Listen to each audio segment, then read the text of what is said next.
Once upon a time, in a land not so far away, there was a little girl, and her name was Mackenzie. And she really wanted a kitten, but her mother wouldn't let her have one. So one day, after her mother left for work, she found a small kitten, a black and white kitten, sitting on her doorstep.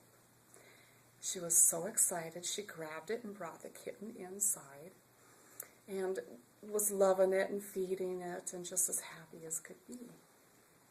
Well, at the end of the day, when her mom came home from work, she saw this cat. And she said, Mackenzie, where did this kitten come from? And Mackenzie said, oh, Mama, isn't this the cutest little kitten ever? Can I keep him, please, please, please, please? I promise I'll take care of him and I'll love him and you won't have to clean up after him and I'll name him Chelsea and please, Mom, please. And her mother said, now, Mackenzie, don't you understand that you are allergic to kittens? As Mackenzie is rubbing her eyes and sneezing and coughing and having troubles breathing. Mackenzie said, oh, but Mom, I promise it won't matter. But the mother stood firm. So Mackenzie went upstairs, stomping, running up her stairs, and she got into her room and she slammed the door. And then the mother took the kitten, and she knew where the owner lived, and took it over to their house and gave it back to the owners. And then she went back home. As she walked up to the stairs to her daughter's doorway, there were posters taped onto the door that said, "Mother's not allowed. Only if I can have a kitten, the mother can come in." So the mother knocked on the door, opened the door, and Mackenzie's laying on her bed, sobbing, just sobbing.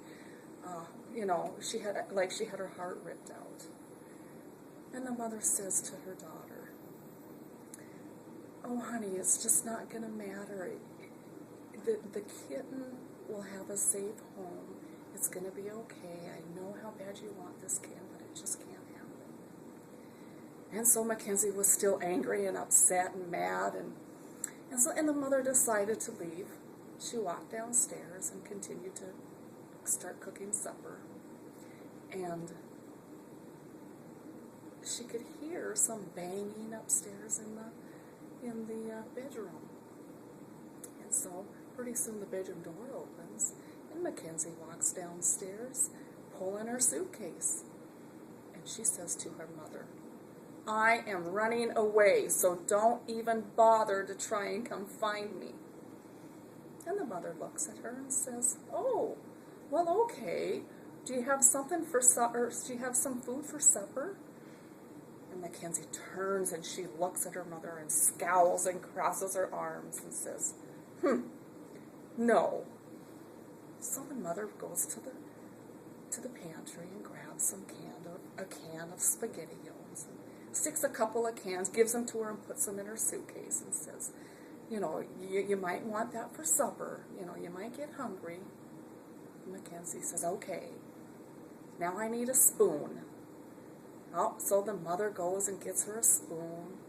And then the mother also says, "I think you might need a can opener to get into that." Mackenzie doesn't say anything. She just has a scowl on her face. So the mother loads her up and opens the suitcase, loads her up, closes it, says goodbye, gives her a kiss, and says, "I love you and I'm going to miss you. Please don't be gone too long." Mackenzie storms out, shuts the door, and she goes out and sits on the curb.